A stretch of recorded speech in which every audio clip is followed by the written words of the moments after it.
Notre grève de la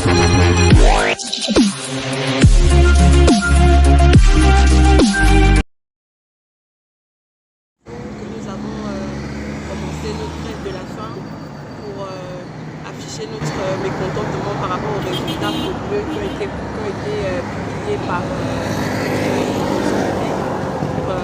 concours de l'ENA, la session de août 2024.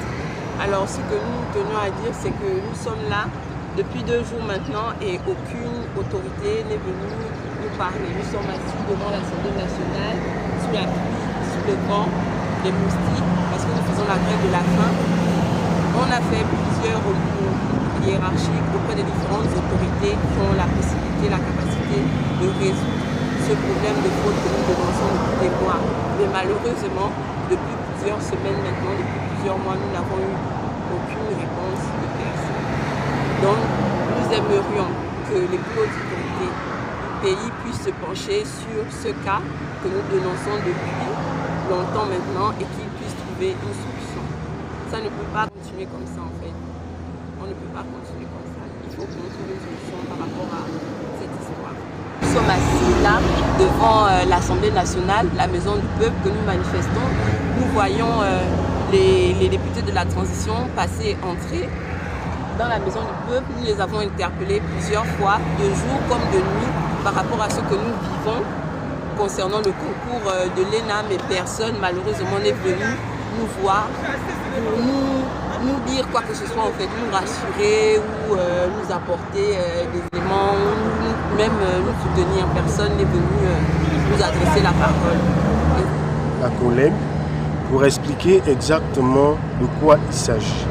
Parce que beaucoup se posent des questions sur les réseaux sociaux et on a des invectives, on reçoit des insultes, pensant que nous sommes simplement des échoués, mécontents, qui pensent qu'en passant par la force, on pourrait être admis par la voie d'une liste additive. Notre combat n'est pas là. Notre combat, il repose sur des faits que n'importe qui peut interroger, qui sont encore disponibles sur les plateformes Facebook de la fonction publique et sur le site de la fonction publique. Nous avons introduit un recours hiérarchique auprès de la primature qui expose réellement nos arguments, avec pertinence d'ailleurs, que je vais rappeler ici. Dans notre recours, on a pointé du doigt sur une fraude qui a été constatée, parce que nous ne faisons pas un débat d'opinion, non, nous parlons des faits. La fraude repose sur quoi? La fraude, selon nos constats, repose sur le fait que les candidats qui n'ont pas obtenu le droit de concourir se retrouvent admis. Et l'administration nous fait comprendre qu'elle aurait reçu des preuves de la fonction publique présentant des recours. Comment un étudiant, un candidat autant pour moi, qui a fait 3 recours, c'est-à-dire un recours d'abord pour avoir l'autorisation de concourir, le deuxième recours pour être dans la liste des admissibles qui est aussi disponible, un autre recours pour être convoqué aux oraux, se retrouve admis alors que nous, ici, et l'opinion nationale ne peut pas témoigner de la traçabilité de ces recours. Parce qu'en réalité, pour parler des recours, on aurait dû faire publication de ces recours avec la mise à jour des différentes listes citées. Ça, c'est la première fraude. Sinon, le premier argument sur lequel nous nous sommes appuyés, qui est flagrant, qui est visible, qui ne repose pas sur des débats d'opinion. La deuxième chose que nous dénonçons, c'est l'application d'un principe qui ne peut pas être appliqué sans reposer sur un texte. De quoi nous parlons? Nous parlons de la permutation dans les filières. La permutation dans les filières sous-entend l'application de ce qu'on appelle en droit,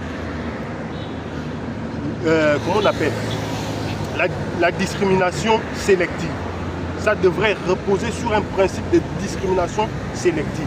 La discrimination sélective ne peut pas être présumée, elle doit être textuelle. Ça veut dire qu'un texte doit la prévoir, soit une loi, soit en l'espèce l'arrêté prévoyant le concours. Mais ni l'arrêté de 76, ni l'arrêté 007 qui a organisé le concours dont on parle, ne parle d'une permutation. Pour répondre pas de façon directe, rappelons d'abord que les autorités de la transition sont actuellement aux commandes de l'État dans le but de la restauration des institutions. C'est qu'il y a déjà quelque chose que nous épousons tous, une vision qui coïncide avec toutes les attentes de la population.